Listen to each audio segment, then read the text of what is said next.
Hi everyone, good afternoon. I'm on much later today. I've actually been quite busy, so I couldn't get on any earlier.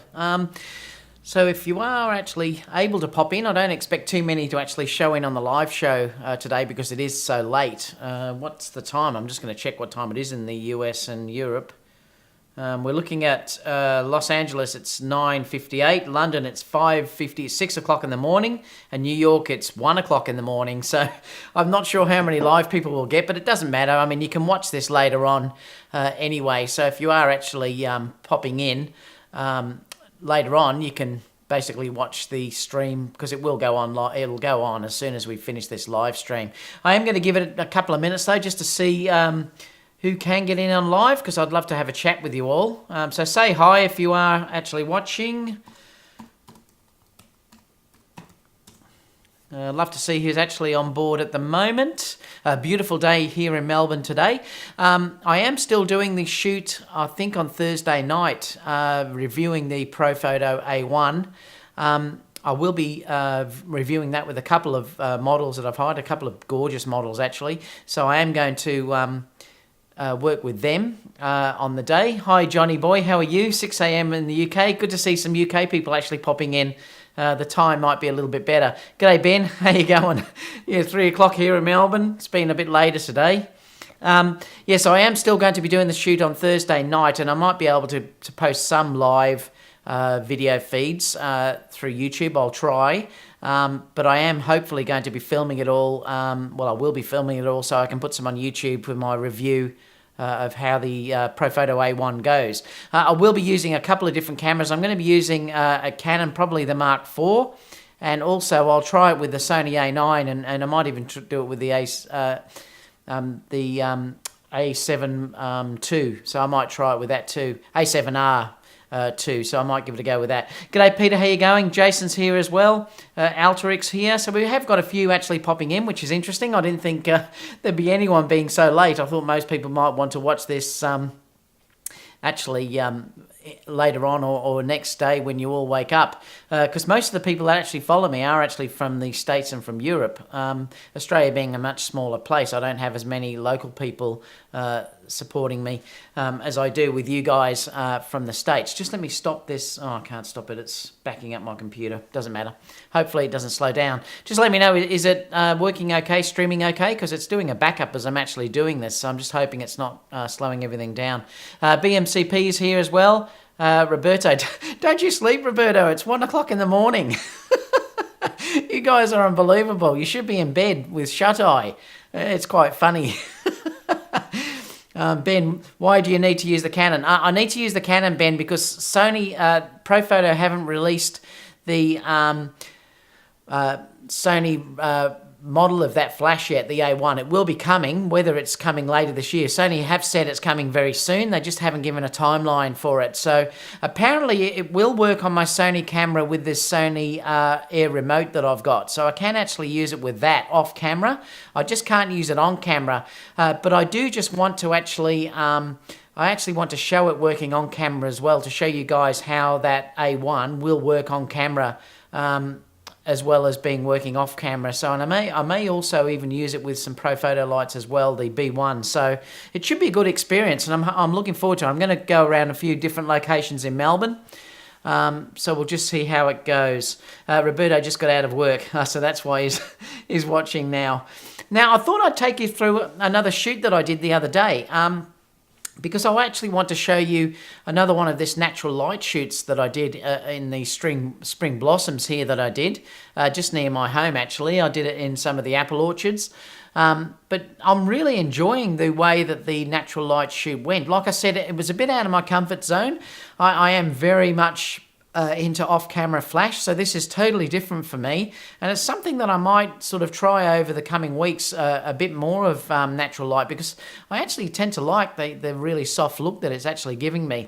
I can get this as well, obviously with big diffusers, but remember, with flash, to get a really soft look, you do have to use a big diffuser, because remember, the bigger the light source is, the softer that light is. So if you're using something that is a small light source, you're never going to get really soft light and really soft shadows. It's really is impossible. The light has to be diffused to get really soft shadows.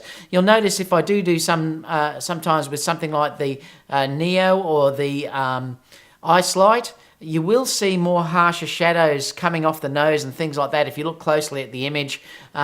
Sometimes I'm okay with that, and that's fine because I'm working fast. But if you're talking about general photography, you need the flash to be very close and you need it to be very diffused to get really soft light.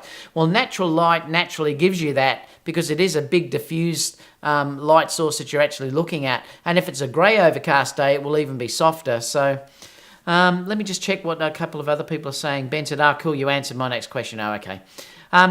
I'll bring up the questions too at the end because I'd love to have any questions you guys have. So ask anything and I will give a little bit of time at the end for some questions, guys. So if I don't answer that now, answer there too. G'day, Michael. How are you? You should be in bed too.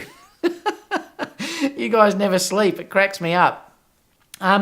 So like I said, that shoot will be starting on Thursday with the Profoto A1, so I'm looking forward to actually showing you that. So let's go over to this shoot because I want to show you how it actually went.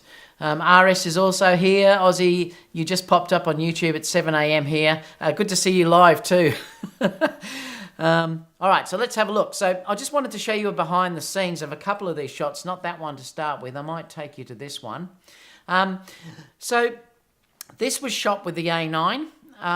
The funny thing was when I first started doing this shoot, I was actually on the mechanical shutter. Not here though, this was a bit earlier. I was on the mechanical shutter. I do sometimes keep forgetting to actually change over to the electronic shutter, and it's interesting. It's just because I'm using flash so often, I usually leave it on mechanical shutter. So I did immediately when I started shooting, it was on mechanical shutter, and then all of a sudden I clicked and thought, well, I've got to turn that off, and so I did with these shots that I was actually using the electronic shutter. I was using the A9, obviously, and I was using the Zeiss Batis. Now, I did use a couple of lenses on the day. I used the Zeiss Batis and also the 70-200 f4, and you will see the 70-200 f4 if you go back onto my couple of other previous videos. You'll actually see me using that there. I did want to shoot wide open. The whole reason of having a lens basically like what I had, the Zeiss Batis, is to be shooting hopefully at wide open. And I do love shooting wide open. That's the thing that I love to do. And I've noticed some people were saying all the natural light shooters always tend to shoot wide open. I do that even with flash. So for me, unless there's a reason that I want the background to be shown, I am always shooting wide open. So you're going to see in these images that I'm actually showing that I am shooting at 1.8. And I'm just varying the exposure, the shutter speed to suit, basically to get the exposure I want. So I'll take you through and you can sort of see the distance that I'm working at here. This is Chanel. She's a gorgeous young girl. So I shot Chanel here with these white flowers in the background, which I just loved and just adored. You can see a few of the mothers just standing off in the background there as well. But you'll get an idea of when I start to show you how these images look. It actually gives you this type of look. So you can see here the results that I'm actually getting. I'm not sure how sharp that shows because when I'm looking at it on there through YouTube, it doesn't look as sharp, but it's really sharp if I'm looking at the image through YouTube. It's through on Lightroom here. It's incredibly sharp. I'm not sure how sharp it's showing for you guys due to the compression, but it is incredibly sharp. Detail is really amazing. I mean, it's actually really, really good. That's the thing I was interested about showing you with the 24 megapixel files. It's not as good as when I was using the A7R2, obviously, that I showed you last week where we looked at a B, but the resolution is still amazing in these cameras. So you can see that's the exact shot. So this was the behind the shot where I was getting this type of shot. Now I am going to show you the edited versions. Now this is straight out of camera. So these basically here are straight out of camera. They've only had a fraction of adjusting in exposure. So I'm going to take you through a few of the shots so you can sort of see the type of look that I'm actually getting. I do also love, if you're looking at these, let me just bring up Desk Scribble because I just want to show you. You'll notice too that the sun is rimming from behind. I'll always try and shoot with the model facing me with the sun behind them if I can, because you don't want them squinting, because they will squint immediately if you're facing into the sun, and you also need it to look softer. So you have to adjust the exposure to allow for that. So the background, clearly, if I'm shooting natural light, is going to be a little bit overexposed, and there's no way of getting around that if you're shooting natural light. But I wanted that look anyway. I wanted them to be real airy, very soft, looking images, and you can see here that this is 1/5000th of a second at f1.8. Interesting though, I don't know why I shot ISO 400 there. I probably should have gone down to 100, so I'm not sure why I'd had that on 400. But to be honest, with these cameras, ISO 400 is nothing. It's such a clean looking file anyway. As you can see, the file is super clean.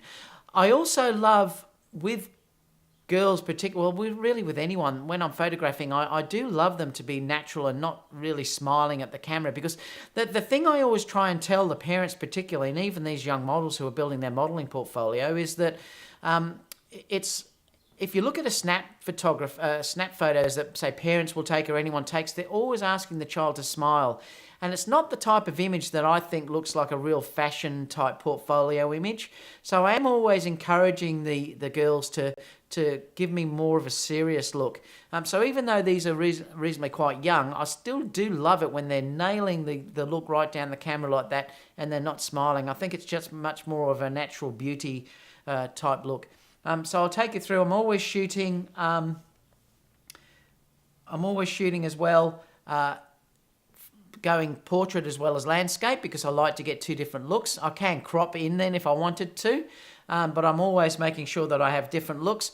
And clearly, even though there's a number of shots you'll see here, there may only be one or two out of this whole series that I actually love that I will work on. And I will show you those images at the end so you can have a look and see the images that have been worked on.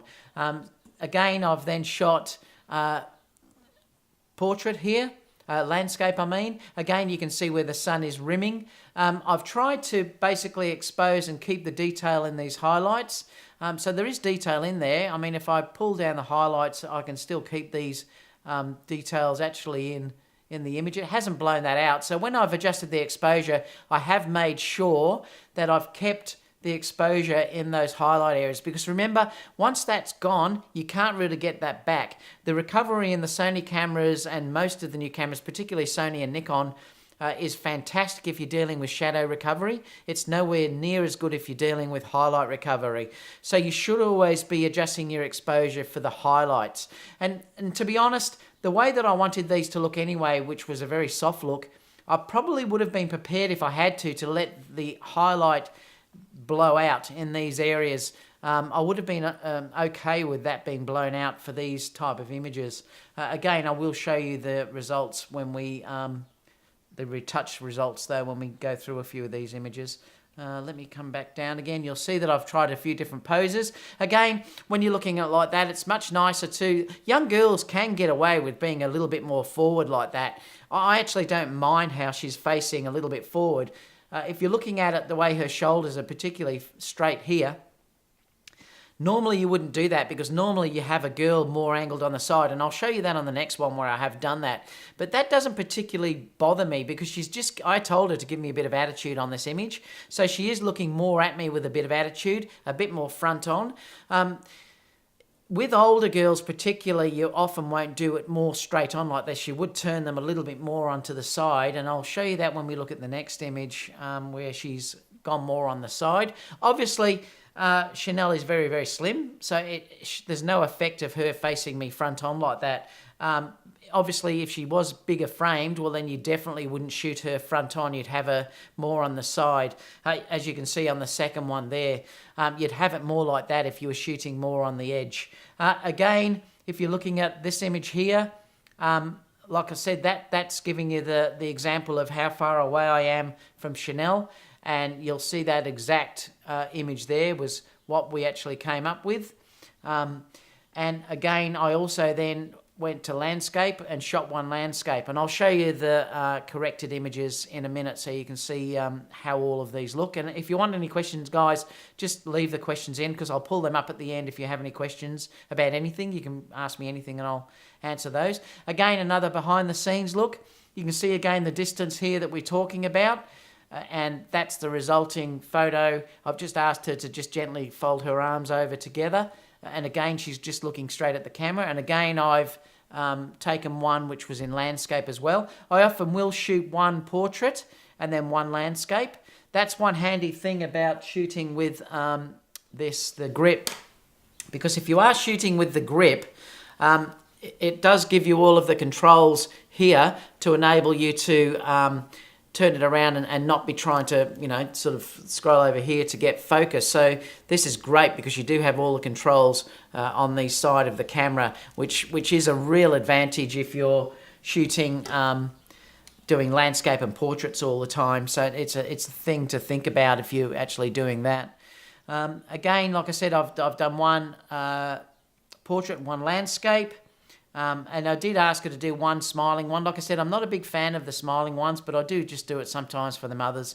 But they only get 4 images from the whole day that they work with me on these for the images that they've paid for. Obviously, the parents can order more if they want to, and usually they do. But they do get 4, and I choose the 4 that I think they like, but I have put a couple of smiling ones here as well. And again, then I just get them interacting with the leaves and stuff in front of them. And again, like the focus on this lens and camera is amazing. I was just using eye detect, like it's super sharp if you're looking on my computer. It doesn't look as sharp if you're looking on YouTube compression there. But I love them interacting with what's around them too. And I also love these type of images too, where they're looking down towards the actual flowers as well that you can see. Yeah, and it's just beautiful. And like I said, these are just straight out of camera, so there's no retouching. These aren't retouched or anything. I will show you the retouch ones that I've done. Remember, I won't share images that haven't been retouched. It's just a personal thing from me. I came from a high-end retouching. I did that as a job for years, and I also... So I am a perfectionist because I came from that area, so I'll never share anything that hasn't been edited, and it's just my style. And I'll show you those. You'll see where I've taken them to. But obviously these girls don't need much softening and things like that done because their skin is amazing. As RS said there, the skin tones, the skin of these young girls is amazing, hardly no post-editing. And really, I could just almost post these as they are, just probably put a bit of sharpening in because remember, these are straight out of the camera.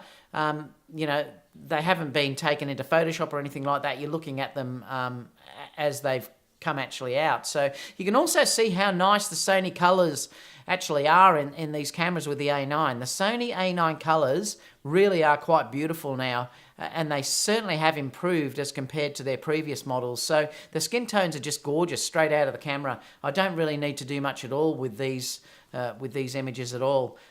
So let's have a look at some of these images, and I'll show you where I've taken them to. So this was the one that I decided to work on.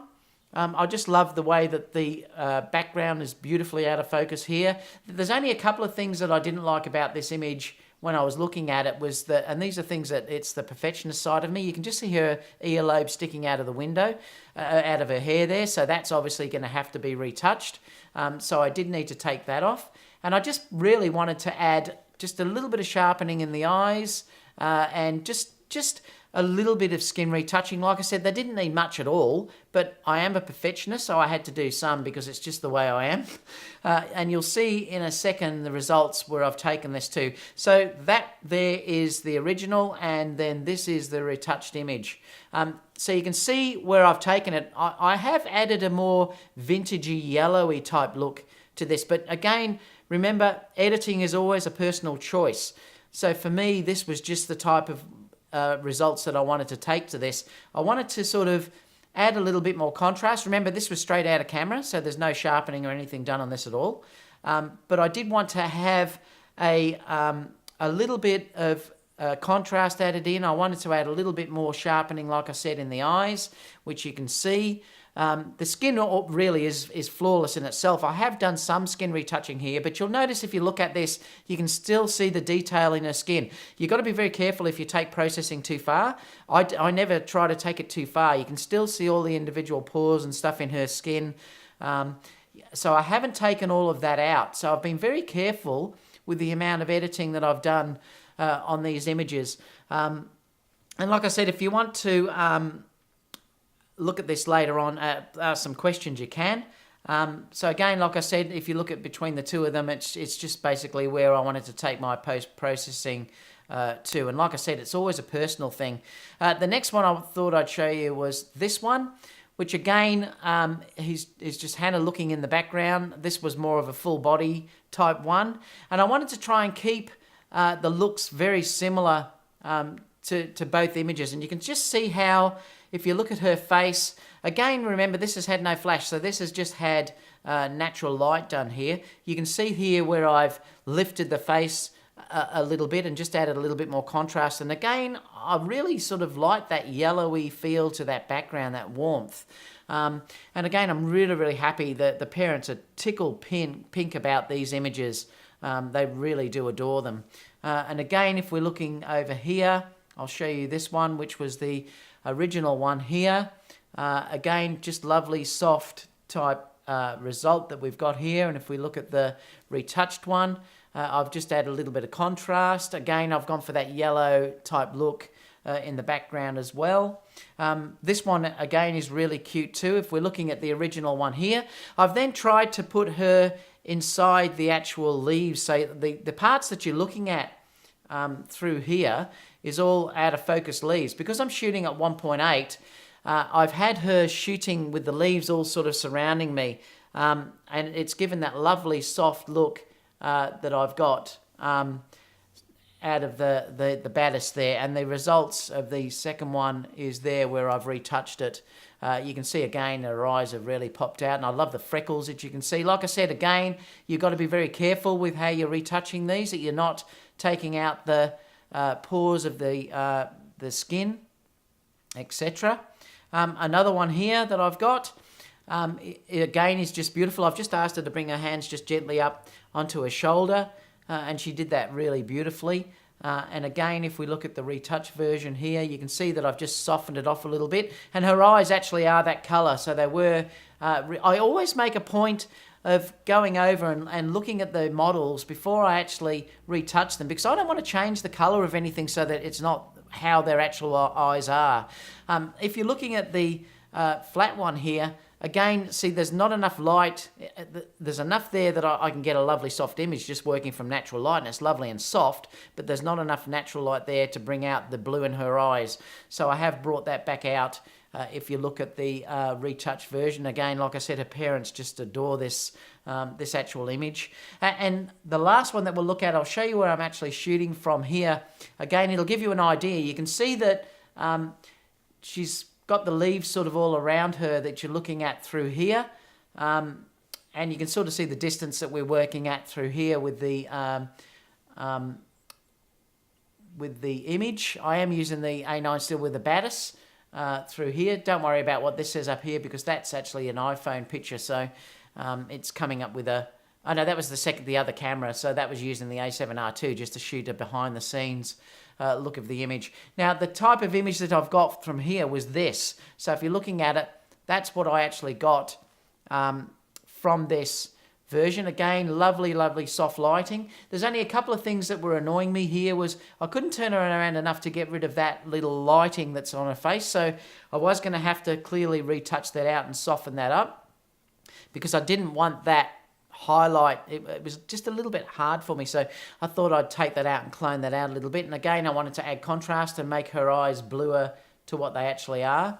And the retouched version here was this one, which again has had some softening brought in. I love vintagey type looks. It's brought a very soft type look to the image. And again, I've had that yellow background sort of brought in that really makes it look warm and cozy. And like I said, this is all personal taste on how you retouch, but you know, I just adore where these images have actually been taken. You know, and I'm really, really happy with how sharp that lens, particularly that Sony, the Zeiss Batis lens, is at 1.8. It's just beautiful. It's nailed the focus. I used autofocus for the whole day. But, you know, I just really enjoyed working with it. And I did really enjoy using the natural light, because it has given such a soft look for these girls' skin. Like I said, their skin is naturally very beautiful in itself. But It really has given a lovely soft look to these eyes and to the face, and the eyes are tack sharp, and it's still got detail in all the in the flowers over her head. I have deliberately, remember, exposed to make sure that I didn't lose the detail in things like that, because I wanted, if you lose detail or if you overexpose a highlight, your detail's gone. So I've tried there to make sure that I haven't lost any detail in the whites at all. That was the most important thing for me to work this way. And then obviously just adjust the exposure to actually suit. And the exposure for this image obviously was 1/1000th of a second at f1.8, ISO 100. And it was shot with the 85, obviously. So let me know if you have any questions, guys. If you do have any questions and you're not on the live discussion here, leave them down below and I'll get back to you as soon as I can. I'm not sure whether there's many questions actually here. Let me just check, because most people were just saying hi. Just saying the skin tones look amazing. Does the eye cup work or get annoying when shooting vertically? No, it's fine, I think. No, it's still fine. Yeah, I mean, it basically, if I did pull that over, Ben, it's actually quite good, because I still do use it like that. Yeah, it's fine. But remember, most of the day, I'm not actually even using that. I'm using the back of the screen. So I very rarely use it, only if it's really sunny, like it was in that situation. When you're looking at those images, the only reason why I'm really using that sun cup is because it's so backlit. Remember, I'm looking into the sun, because the sun is actually facing this way. So if we look, the sun's behind her and it's shining right into my face. So that's the reason I'm using that eye cup. Normally, if I'm not in that situation, I'm just using the back of the actual the LCD. I'm not actually using the EVF. So, you know, that might help you understand. But no, the eye cup is great. That doesn't come standard. I had to buy that as an extra. And that's a particularly big one because I need it for my glasses. So that is quite a big cup. It's just a Hoodman that I bought, and it's great. It makes such a big difference. On my A7R II, I've got the smaller one on there, actually. It's not as big. If you look at the two of them, I'll just see if I can get them up side by side. That way. You can see the difference in size there between the two Hoodman cups. But I put them on all of my cameras. They're really, really good. Really great to try and get the ambient light out, particularly if you're doing video and you're trying to focus. You need that. It makes such a big difference, Ben. What else? So is any other questions, guys, before we finish? Let me know if you have anything. RS said the soft version is much better. And that's totally up to you. Like I said, I'm more happy with the retouch ones, but that's just my editing style. Like I said, everyone edits differently and everyone sees different things in photography. I just would not be happy with the one straight out of camera. I have to do that post-processing, but that's just my style and that's what people hire me for. You know, and it's just the way I am. I would never put anything online that hasn't been edited. So do you have any other questions, guys, before we finish? Like I said, I didn't even expect that many people to be online at this time of night. Jason said, stunning. Thank you, Jason.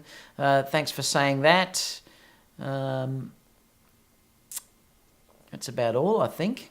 Well, we might leave it there if no one has any more questions. If you have any other questions, please leave them down below and I will get back to you as soon as I can. Like I said, stay tuned for the videos that I'm using the Profoto A1 the end of this week. That's going to be a really interesting shoot and I'll be doing a number of things there. Let me just bring this up because I'll just see what this question actually is. Let me have a look.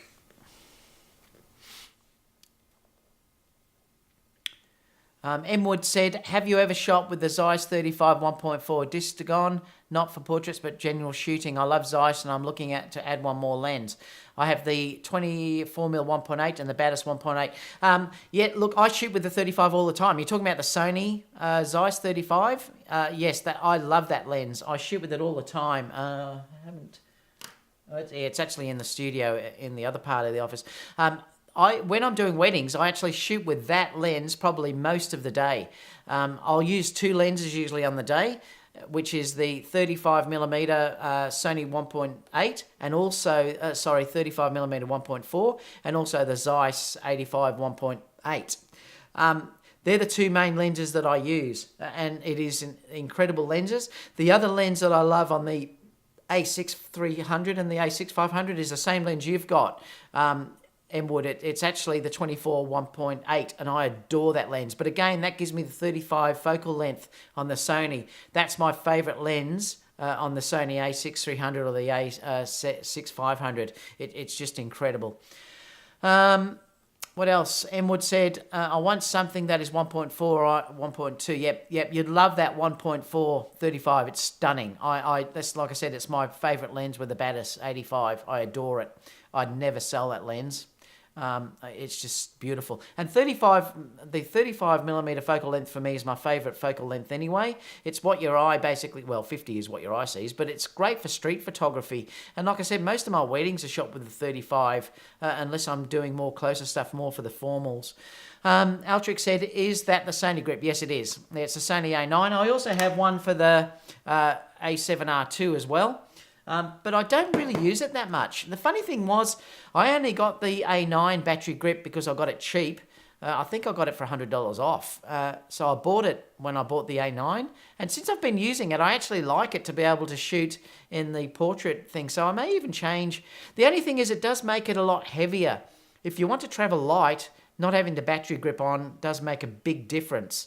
But I've been keeping that on, getting used to it, and it seems like it's working really, really well. So yeah, it is the Sony battery grip, yes. Ben said, how long do you have the A1s for? Only the weekend, Ben, so I've got it for 3 days. Profoto have asked me to do the review, so I've got them for 3 days, so I'll probably use them on Thursday night. I may do some Friday, I'm not sure, but also Sunday I've got a big shoot that I'm doing, so I'll use it Sunday as well.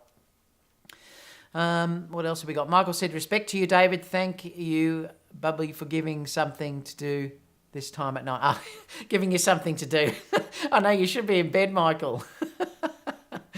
BMCP said, bye, Dave, eyes closing. Any word on slog for the A9? No, nothing yet. I don't know whether it's going to happen or not. That was just a rumour that I'd heard. I don't know whether that's going to happen, Michael. I really hope it does. Even if they don't give us S-Log, give us at least some picture profiles so you can play around with those files a little bit more. Like I said, the video from the A9 is outstanding. So if you just want to shoot video, the A9 is fantastic. I think it's a fraction sharper than the A6 500 from what I've done in testing. But the problem is the profiles aren't there. So if you're shooting in very contrasty environments, you may be in a little bit of trouble with dynamic range because, you know, if something... Like if I had a bride in the sun and then the groom was in the shade and I want to try and get the most dynamic range to bring that out, you can only do that if you shoot in Cin-D or S-Log. So it's a problem with it not having it. I don't know why they just won't give it to us. Even though they say this is a photographer's camera, they've still got video in it, so they should have allowed us to have it. But we'll just see what happens, Michael. We can hope. Now, I will be putting up another couple of videos. I want to try and do one this week too for setting up your wedding photography and portrait business again. I want to go back to that. I've got a lot still to go through with you on those. I haven't done that for a couple of weeks. So I'm going to see if I can get back to you on that. And obviously on Thursday, Friday, Australian time, Thursday, your time, I'll be probably doing the Sony news and rumours. Will be up as well. So I've got plenty of things to share with you over the coming days. And that's about it, guys, unless you have any last questions before I finish for the day. You guys in the US and New York and Los Angeles need to go to bed. In the UK, obviously your day's just starting, so it's interesting to have some of you guys over from Europe for a change. It's actually quite nice. To see you. Oh, by the way, let me know too if you'd like me to test anything against the Canon and the Sony, because I will have the Canon camera as well. So let me know if you want me to test anything in the comments down below, not in the live thing here, but let me know if you'd like me to test something out for you in that as well. I think I'm getting the Mark IV, or it may be the 3, I don't know. They're hoping to give me the Mark IV with a 70-200 lens, I think I'm going to get. So it should be an interesting shoot. Like I said, I've never, Michael's got his snoozes up. I've never shot Canon in my life, so it's going to be interesting to try Canon out, actually. So that's going to be a really interesting thing. I always have shot just Nikon. until I went over to Sony, and I've shot obviously Panasonic because I've had GH4s before I bought the GH5, but I've never actually shot Canon as well. So Dave said, thanks, Dave. Have a great evening. Thanks, Dave. Thanks for watching, mate. Now, before anyone goes ballistic, I know what's going to happen by saying I shouldn't be charging people for testing the A1. I'm not charging people for the A1. This is one shoot where I've actually asked for two girls to actually just come out for the shoot for free, and I'll give them some images. I would not do a paid shoot, with something that I'm not totally comfortable with. Remember, I said 99% of my shoots are paid shoots. So unlike other people on YouTube that you see all over the place where they're doing it for free, they're actually paid shoots where you're seeing my images. So all these ones you've seen down here, these girls have paid for these images, or their parents have in this situation. But I wouldn't charge people for a paid shoot for something where I'm doing testing. So before anyone says that in the comments later on, this week that you shouldn't be testing out gear that you don't know about for paid shoots. Well, I'm not. This is one case where I'm actually doing it for nothing with a couple of models. So I've selected them personally, the two girls, and they were quite excited about doing it. So, and they're really beautiful. So it's going to be interesting to work with them. I will give them obviously images for free, of course, for their time. But that's basically what I'll be doing with the girls when I'm doing the A1 stuff this Thursday and possibly Friday. So I'll let you know. All right, guys. Well, we'll leave it there for now, and I'll see you all again soon for the next shoot. So have a great evening, and catch you again soon. G'day.